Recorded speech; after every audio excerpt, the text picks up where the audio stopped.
bekerja di luar negeri merupakan hak dari warga negara. Berangkat ke Qatar sudah dengan perasaan yang lebih tenang. Ini menandai dihapuskannya kafalah sistem. Nilai-nilai Pancasila bagaimana bisa dipelihara ya dan dikembangkan. Kemudian juga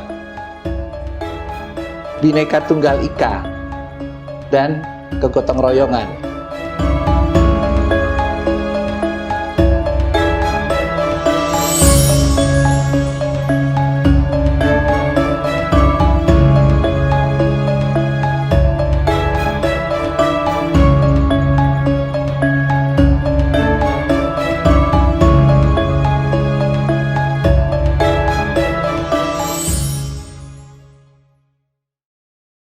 Assalamualaikum warahmatullahi wabarakatuh, para pekerja profesional Indonesia. Alhamdulillah, kita bertemu kembali pada kesempatan yang kedua di channel Road to Professional. Pada saat ini kita akan berbincang-bincang dengan Bapak Muhammad Yusuf. Terima kasih Pak Yusuf yang telah berkenan untuk hadir di channel ini. Beliau adalah atasnya ketenagakerjaan yang ada di KBRI Doha. Lahir di Magelang tahun 1968, menyelesaikan kuliahnya di Teknik Geologi Universitas Gadjah Mada, kemudian melanjutkan Master S2 di Fakultas Ilmu Sosial dan Politik Universitas Indonesia. Sebelum ke Qatar, beliau menjabat sebagai Kepala Subdirektorat Direktorat Penegakan Hukum. Ditjen Pengawasan Ketenagakerjaan. Terima kasih Pak Yusuf. Pak Yusuf, kita tahu Qatar saat ini termasuk yang mempunyai pendapatan per kapita yang tinggi di dunia. Dengan sumber ekonomi dari pengolahan gas alam menjadi LNG, dan tahun 2019 GDP-nya sekitar 183 billion US dollar dengan jumlah penduduk yang 2,7 juta. Kita tahu juga bahwa Qatar dalam beberapa survei termasuk negara yang paling aman, malah di kawasan Timur Tengah ini termasuk yang paling aman. Dengan komposisi pekerja 2,7 juta penduduk Qatar, di mana penduduknya lebih banyak pendatang, negara yang aman, saya lihat Qatar menjadi destinasi orang untuk bekerja. Nah, kalau berdasarkan data yang KBRI punya, berapa sih sebetulnya pekerja Indonesia yang ada di Qatar ini, Pak? Ya, terima kasih Pak Yudi. Jadi benar apa yang disampaikan bahwa Qatar itu ibarat sebagai gula ya. Bagi para pencari kerja di seluruh dunia, nggak cuma dari Indonesia. Ya, posisi kita saat ini ada kurang lebih 16.690 orang warga negara Indonesia yang hidup dan bekerja di Qatar. Termasuk di antara sedikit sekali itu adalah pelajar. Ya. Nah, ini sebetulnya mengalami penurunan dari tahun-tahun sebelumnya. Di 2019 itu ada 23.000, bahkan 23.000 warga negara kita. Nah, ini satu hal yang cukup memprihatinkan kita semua. Laju penurunan warga negara Indonesia yang bekerja di Qatar ini cukup tajam. Biarpun di satu sisi tadi Pak Yudi sudah sampaikan bahwa ini sebetulnya negara yang sangat menarik. Ini satu tanda tanya yang mungkin menarik kita bahas bersama. Pak Yusuf, kan tadi pekerja Indonesia itu yang ada di Qatar cukup banyak. Tahun 2019 ada 23.000, kemudian mencapai penurunan. Bagaimana KBRI atau pemerintah mengklasifikasikan para pekerja tersebut, Pak ya? Karena saya pernah mendengar ada semi terampil atau bagaimana, Pak? Ya, KBRI telah melakukan analisis dari database yang kita punya. Ternyata komposisi pekerja khususnya yang semi terampil saat ini sekitar masih mendominasi 71,48%. Ya, sedangkan yang terampil seperti pekerja skill begitu ya, operator, teknisi, ABK dan lain sebagainya, itu berkisar di 15,1%. Dan selebihnya para engineer, dokter itu kurang lebih 13,42%. Oh begitu Pak ya. Kebijaksanaan apa Pak? Kebijaksanaan pemerintah atau atas ketenaga kerjaan berkaitan dengan pekerja Indonesia yang ada di luar negeri, khususnya yang ada di Qatar Pak? Pada tahun 2017 kemarin pemerintah bersama-sama dengan Dewan Perwakilan Rakyat telah mengeluarkan Undang-Undang Nomor 18 tentang Pelindungan Pekerja Migran Indonesia. Dalam undang-undang itu dinyatakan bahwa bekerja di luar negeri merupakan hak dari warga negara. Ya. Kemudian juga posisi dari pekerja migran itu bukan lagi menjadi objek, tetapi sudah diposisikan menjadi subjek. Artinya apa? Artinya sebetulnya tidak ada lagi model-model mobilisasi pekerja seperti waktu-waktu yang dulu. Kemudian juga fokus dari negara terhadap pekerja migran adalah memberikan perlindungan. Ini yang menjadi fokus kita dalam membuat kebijakan maupun dalam pelaksanaan baik di Indonesia maupun di luar negeri. Kita melibatkan semua stakeholder dalam upaya untuk memberikan perlindungan tersebut, mulai dari tingkat desa, kabupaten kota, provinsi, pemerintah pusat hingga ke perwakilan RI yang ada di seluruh dunia. Khususnya di Qatar, untuk pelindungan pekerja migran itu menjadi tugas dan tanggung jawab dari atasnya tenaga kerja di KBRI. Terima kasih. Pak Yusuf kan sudah mulai bekerja sebagai atasé bisnis sejak tahun 2017. Iya. Bisa diceritakan mungkin permasalahan yang timbul yang datang berkaitan dengan kebijaksanaan mengenai perlindungan kerja tersebut? Ya, jadi banyak ya variasinya masalah-masalah tenaga kerja yang saya hadapi sejak datang sampai dengan era pandemi COVID-19 ini ya. Ya, dan unik-unik juga gitu ya. Jadi kalau yang biasa itu mungkin untuk pekerja-pekerja semi-skill ya, dan skill, permasalahan menyangkut gaji gitu ya, menyangkut waktu kerja yang panjang. Kemudian di masa pandemi ini isunya adalah sudah selesai kontrak tapi tidak bisa dipulangkan ya karena berbagai macam masalah. Tapi untuk pekerja yang profesional pun juga ternyata ada juga gitu ya. Ini yang menariknya di situ, dan karena mereka memiliki pengetahuan yang lebih gitu ya, dan kemampuan bernegosiasi dengan perusahaan juga lebih baik, umumnya mereka datang ke KBRI untuk meminta konsultasi ataupun advokasi terhadap masalah-masalah kontrak mereka, kontrak kerja. Kemudian ada juga kami menghadapi, ikut mendampingi rekan kita pekerja migran Indonesia profesional yang di PHK secara sepihak gitu oleh perusahaan dengan berbagai macam alasan. Nah, ini juga untuk perhatian ya ke rekan-rekan pekerja migran Indonesia yang saat ini masih ada di Qatar. Tolong benar-benar dibaca lagi kontrak kerja kita dan juga peraturan perusahaan. Kita sudah bekerja asik begitu, tapi lupa kalau ada pagar-pagar di perusahaan yang harus kita ikuti. Kita ketahui ya, jangan sampai lompat pagar itu. Misalnya soal kerahasiaan perusahaan, penggunaan email, ya kan? Ini hal yang sehari-hari. Tetapi begitu kita misalnya ada kasus berkomunikasi dengan kompetitor menggunakan email perusahaan, nah ini akibatnya fatal, gitu ya. Akibatnya fatal karena itu sudah dianggap melakukan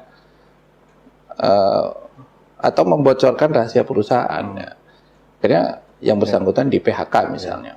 Nah, atasnya kemudian apa yang kita lakukan? Yang kita lakukan adalah memastikan yang bersangkutan mendapatkan semua hak-haknya, ya, baik itu hak bantuan hukum misalnya, perlu pendampingan hukum, kemudian juga hak finansial, ya, kalau itu memang sesuai dengan aturan perusahaan, dan kita memastikan yang bersangkutan bisa keluar dari Qatar dengan selamat, gitu. Selain atau direpatriasi tadi. Ya, selain perlindungan ketenaga kerjaan untuk warga negara Indonesia yang bekerja di luar negeri, atase ketenaga kerjaan sendiri fungsinya sebagai apa, Pak? Apa fungsi dari atase tenaga kerja ini? Kita ditempatkan, dasarnya adalah karena ada amanat dari undang-undang untuk memberikan pelindungan kepada khususnya pekerja migran Indonesia di negara penempatan istilahnya. Ya. Nah, apa yang dilakukan oleh atase tenaga kerja memberikan perlindungan mulai sebelum berangkat, istilahnya pra penempatan. Kemudian saat penempatan dan pasca penempatan. Nah, kapan itu pra penempatan? Kita memberikan perlindungan dalam bentuk melakukan verifikasi job offer atau job order.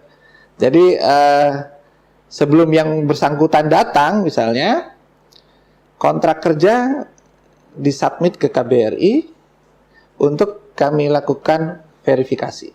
Mungkin itu kalau perusahaan yang menawarkan, kalau perusahaan besar mungkin kita sudah tahu, mungkin tidak perlu verifikasi atau bagaimana.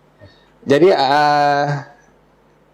kami punya list mitra kerja atau perusahaan-perusahaan yang ada di Qatar yang mempekerjakan tenaga kerja Indonesia. Ya. Nah, ada beberapa perusahaan baru yang mengajukan job order atau job offer. Nah, tentu kan harus kewajiban dari atas tenaga kerja melakukan verifikasi kebenaran perusahaan itu, bonafiditas dari perusahaan itu, termasuk juga fasilitas dan benefit yang ditawarkan atau disampaikan dalam job offer maupun job order tersebut benar atau tidaknya.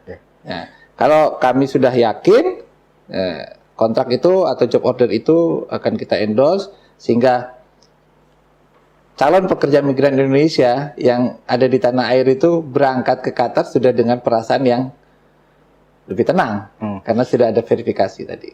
Kalau seandainya Pak, para pekerja itu tidak tahu proses seperti itu, kemudian langsung terima job offer-nya, kemudian datang ke negara tersebut, kemudian bekerja, bagaimana atase ketenaga kerjaan untuk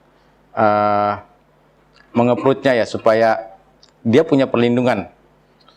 Nah, untuk kasus-kasus dan ini nggak sedikit ya yang seperti itu ya, yang datang tanpa melewati prosedur semestinya, gitu ya.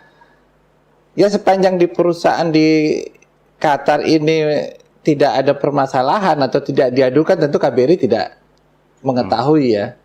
Jadi, dan hampir mungkin 80% kasus-kasus yang ditangani oleh KBRI Doha itu adalah mereka-mereka yang datang tanpa melalui prosedur yang sesuai tadi.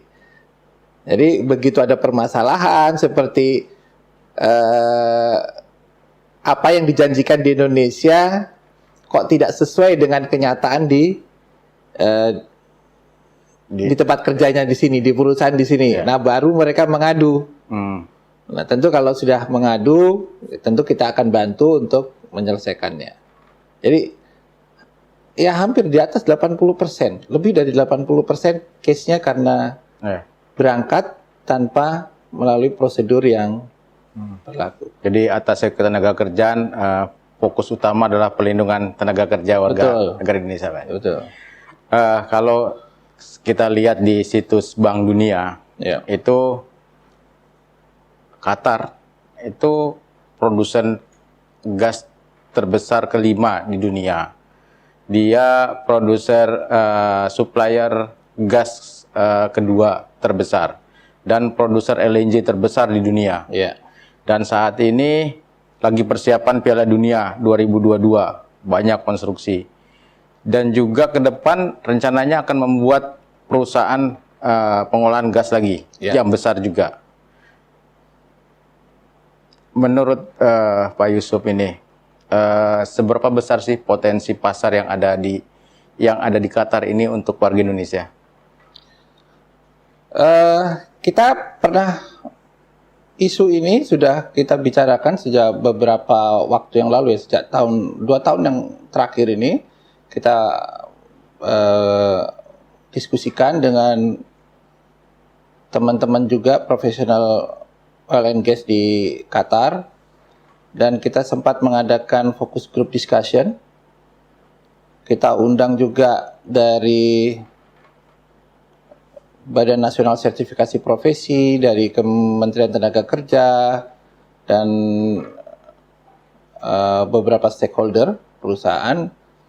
Itu kita serius ya untuk mencoba menangkap peluang ini. Dan tentu peluangnya cukup besar, hanya memang masih perlu usaha-usaha lain ya, misalnya menyiapkan kompetensi tenaga kerja kita. Di Indonesia sekarang cukup banyak ya pekerja-pekerja oil and gas. Betul. Saya pikir suplainya cukup ya. Nah, tinggal bagaimana kompetensi mereka itu bisa memenuhi requirement yang dipersyaratkan oleh user di Qatar. Kemudian yang juga tidak kalah penting sebetulnya, kita ingin perusahaan-perusahaan kontraktor di Indonesia pun bisa masuk ke Qatar. Entah itu sebagai subkon ya, ataupun service company gitu ya. Supaya apa? Supaya tenaga kerja kita juga lebih mudah untuk masuk ke sini. Jadi tidak hanya sebagai pekerja gitu, tapi juga kita perusahaan-perusahaan kita yang saya pikir potensinya cukup luar biasa di Indonesia. Kita penghasil gas juga, penghasil minyak juga. Tentu perusahaan kontraktor atau perusahaan kontraktor maupun perusahaan servis itu cukup banyak. Nah, kemudian juga menyangkut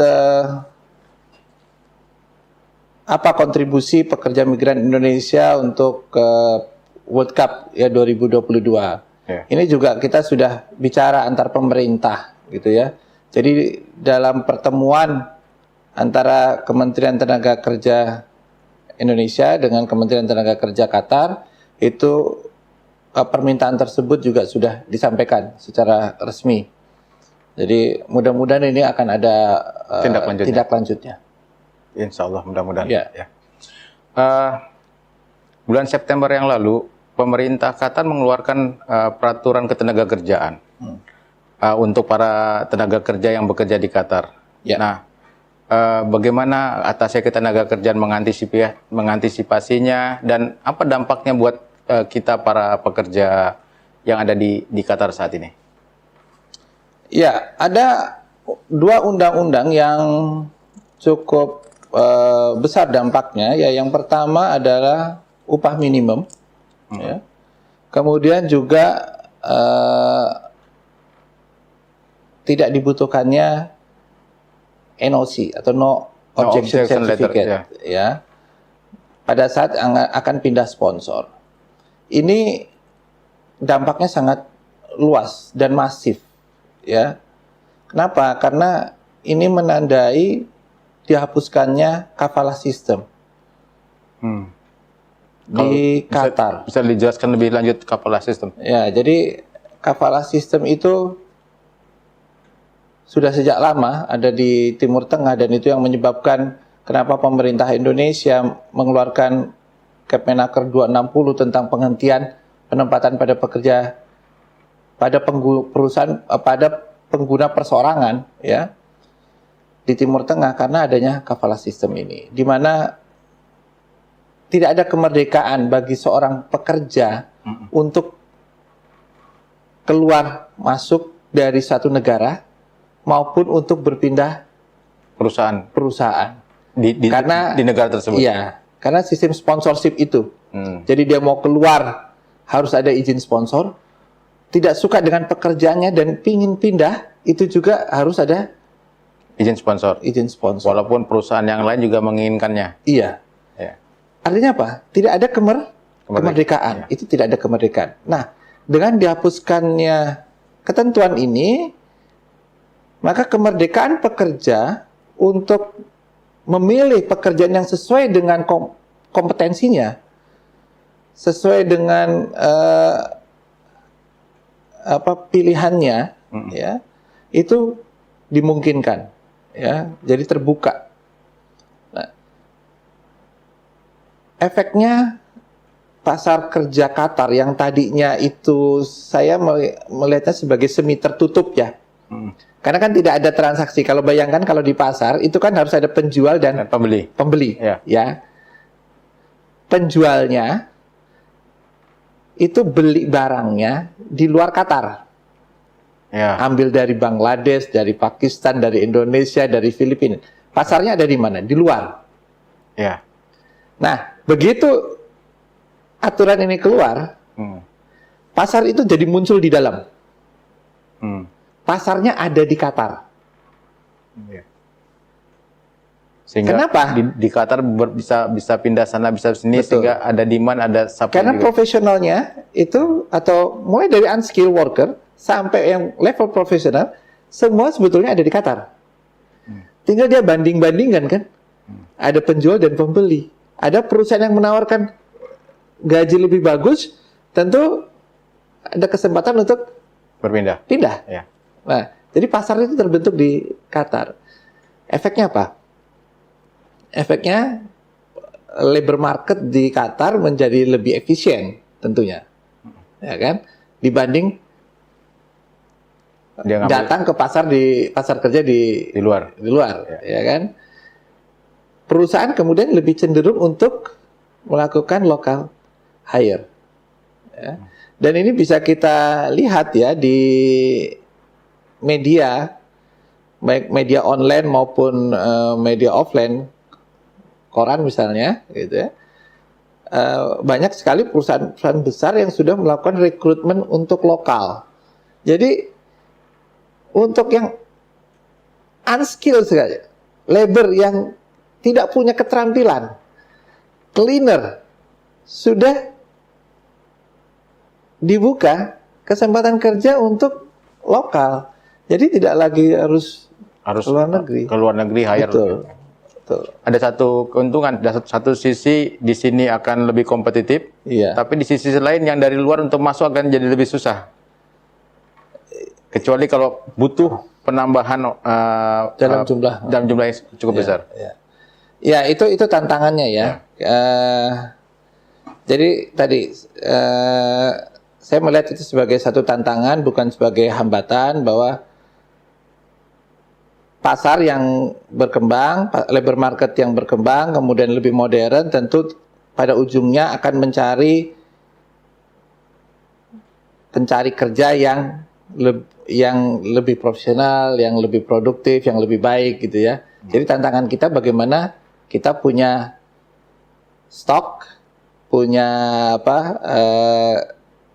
kandidat-kandidat yang memiliki kompetensi tinggi yang bisa bersaing di level global di sini. Selain itu juga perlu sekali, karena kita lebih jauh, ya, daripada negara-negara kompetitor kita. Ya, jauh dari sisi jarak, maka yang penting juga sebetulnya informasi. Itu kata kuncinya kalau di pasar. Itu yang penting selain supply tadi, ya kita juga perlu informasi tentang demand. Iya. Nah, kalau informasi ini bisa dari KBRI dan juga bisa tentu dari kita semua yang sudah ada di sini. Ya. Gitu. Pak Yusuf, Qatar itu punya visi 2030. Salah satunya itu sizing and quality expatriate. Jadi dia pengen punya ukuran dan kualitas tenaga ekspatriatnya. Dengan kondisi saat ini persiapan Piala Dunia, sehingga banyak para ekspatriat datang, walaupun semi skill ya, semi terampil atau terampil, sehingga menyebabkan rasio antara pekerja ekspatriat dengan pekerja lokal sangat meningkat sekali rasionya. Kemudian kita menyadari bahwa penduduk atau pekerja itu akan mempengaruhi culture budaya masyarakatnya. Dan Qatar dengan visi 2030, dia pengen punya kualitas ekspatriat yang dia inginkan, ukuran yang dia inginkan. Dan salah satunya dia akan mencoba men-screen di rekrutmen sesuai dengan yang diinginkan. Nah, atas si ketenaga kerjaan sendiri KBRI, strategi apa untuk menghadapi seperti itu? Karena kelihatannya dari Qatar keinginan untuk mendapatkan kualitas orang yang bagus itu sangat besar sekali untuk mencapai visi dia di 2030. Iya, ini ada yang unik ya di Qatar ini. Yang pertama, proporsi antara kita sebut Qatari ya, dan non-Qatari itu untuk di angkatan kerjanya sendiri itu ya masih antara 10-90% perbandingannya. 10% Qatari dan 90% ekspatriat ya. Ya 10-20% lah sekarang ya. Kalau total angkatan kerja itu 2,4 juta, 2,250 jutanya itu adalah non Qatari. Ya, jadi Qatarinya hanya sekitar 200 ribuan sekian gitu ya. Nah, dan mereka 76%-nya itu ada di public service. Oh, gitu ya. Semi terampil ya mungkin. Jadi ya yang untuk di private itu sebetulnya nggak terlalu banyak ya. Biarpun ada program Qatarisasi, sebenarnya nggak terlalu mengkhawatirkan karena masih ada 2 juta lebih yang di private ya. Dan dari 2 juta itu lebih dari 50%-nya adalah orang-orang yang bekerja di sektor konstruksi dan perdagangan. Nah, potensi Indonesia di mana? Saya melihat potensi Indonesia itu di spesialis-spesialis, ya, di engineering misalnya, di sisi keuangan misalnya, atau keahlian-keahlian yang lain di pertanian dan lain sebagainya. Jadi masih banyak sih sebetulnya sektor-sektor peluang-peluang kerja yang bisa dimasuki. Apa sekarang langkah kita gitu ya? Kami pernah ya mengadakan seminar tentang ini ya. Seminarnya kalau tidak salah diselenggarakan tahun lalu. Temanya adalah SDM unggul Indonesia maju ya.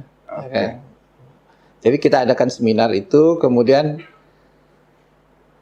terungkap bahwa kita semua di sini memiliki ekspatriat yang kita ada di sini itu memiliki keahlian masing-masing gitu ya. Keahlian yang kalau itu bisa di-sharing, bisa berbagi sesama ekspatriat yang ada di Qatar, nah tentu ini akan meningkatkan kompetensi kita, ya kan? Sehingga kita tetap bisa survive ya, dibanding dengan ekspatriat dari negara lain. Nah, di sini yang perlu kita perkuat gitu ya, kerjasama, gotong royong, saling bantu sesama ekspatriat yang sekarang sudah eksis di Qatar. Gimana masing-masing bisa meningkatkan itu. Dan alhamdulillah KBRI bersama juga teman-teman profesional yang di sini sudah membuat panduannya. Jadi kita sudah punya desain tentang pengembangan kompetensi. Ya, kita kita merencanakan adanya satu platform di mana bisa saling terjadi proses pembelajaran di antara sesama ekspatriat. Gitu. Kalau Qatar punya visi 2030, Indonesia juga punya visi 2045. Yeah. Apa visi 2045 Indonesia untuk para pekerja Indonesia, terutama setelah 100 tahun Indonesia merdeka? Kita menjadi negara maju, 5 besar perekonomian terbesar di dunia pada saat kita memperingati 100 tahun Indonesia merdeka. Dan saya yakin itu bisa. Kenapa? Karena kita dapat bonus demografi, ya, di mana di dalamnya ada angkatan kerja yang luar biasa. Ya, kalau itu bisa menjadi produktif, itu jadi aset yang produktif. Tentu kita akan besar sekali, ya. Tetapi yang kita harus jaga juga jangan sampai itu menjadi aset yang non produktif. Aset SDM yang non produktif itu akan jadi beban, kan? Nah, kemudian apa yang kita cita-citakan tidak hanya untuk yang di luar negeri tentunya, ya. Kita ingin negara perekonomian kita itu sustainable, ya. Jadi sebetulnya lebih pendekatannya bagaimana membangun Indonesia, gitu. Indonesia harus menjadi negara yang maju, ya. Di situ cukup banyak tercipta lapangan pekerjaan dan banyak orang Indonesia bekerja di Indonesia karena kita sudah investasi di pendidikan, kan? Sekian lama ini 20% dari APBN itu untuk pendidikan, loh. Kalau mereka sekolah mulai dari lahir, ya, kita negara sudah berinvestasi dari sisi kesehatan, kemudian dari pendidikannya sampai pendidikan tinggi.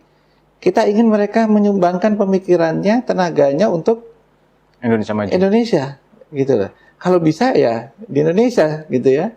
Tapi kita juga tetap harus bisa berkompetisi di sisi global, kan? Itu daya saing kita kan juga harus meningkat. Jadi kita juga perlu mampu berkompetisi juga di global. Dan dari sisi ketenaga kerjaan kita ingin negara punya cita-cita untuk memberikan pekerjaan yang layak, ya. Itu juga menjadi misinya nggak cuma Indonesia, itu sudah dituangkan dalam tujuan pembangunan berkelanjutan atau Sustainable Development Goals, juga oleh International Labour Organization. Kita semua punya gerakan global untuk makin lama ke depan kita ingin menciptakan pekerjaan yang layak atau decent work itu. Itu yang jadi ikhtiar kita sama-sama.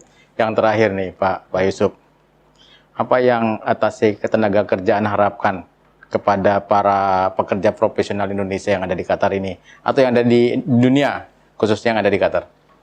Ya, sebagai Atase Tenaga Kerja di KBRI Doha, ya, tentu saya punya perhatian, ya, untuk rekan-rekan pekerja migran khususnya yang profesional di Qatar, ya.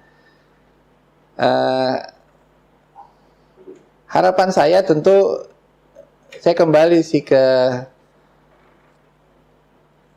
way of life-nya bangsa kita, gitu ya. Pandangan-pandangan Pancasila itu, ya. Nilai-nilai Pancasila bagaimana bisa dipelihara, ya, dan dikembangkan. Kemudian juga Bhinneka Tunggal Ika dan kegotong royongan.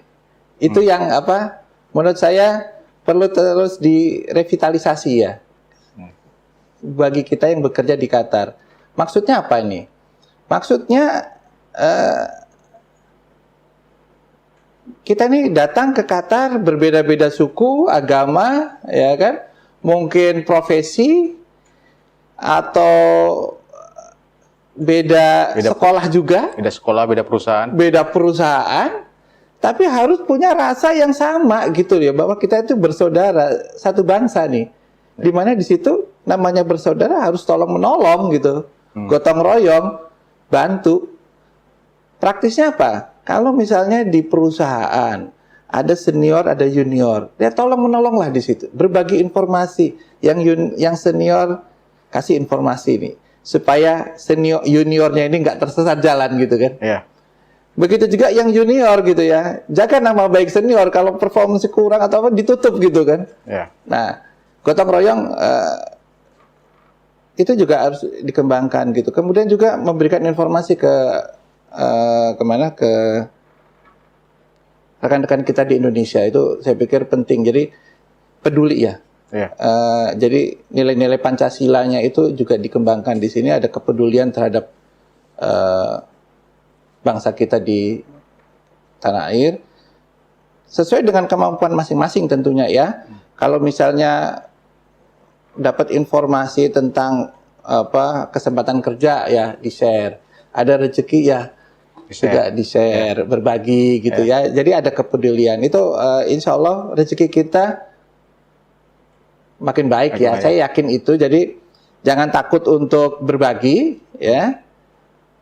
Insya Allah Allah itu Tuhan yang Maha Esa akan juga membantu kita. Terlebih lagi banyak perusahaan di Qatar melakukan banyak efisiensi ya. Yang efisiensi tidak cuma di sisi produksi tapi juga sisi manpower-nya. Ya.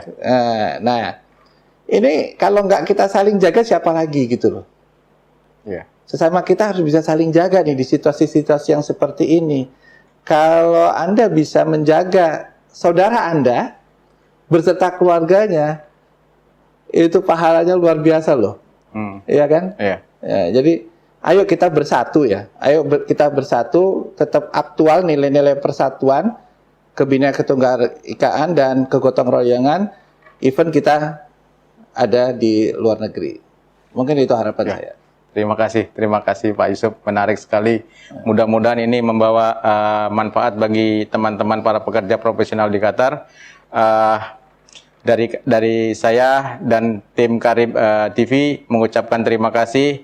Tetap stay in tune in this channel. Thank you. Assalamualaikum warahmatullahi wabarakatuh. Waalaikumsalam warahmatullahi wabarakatuh.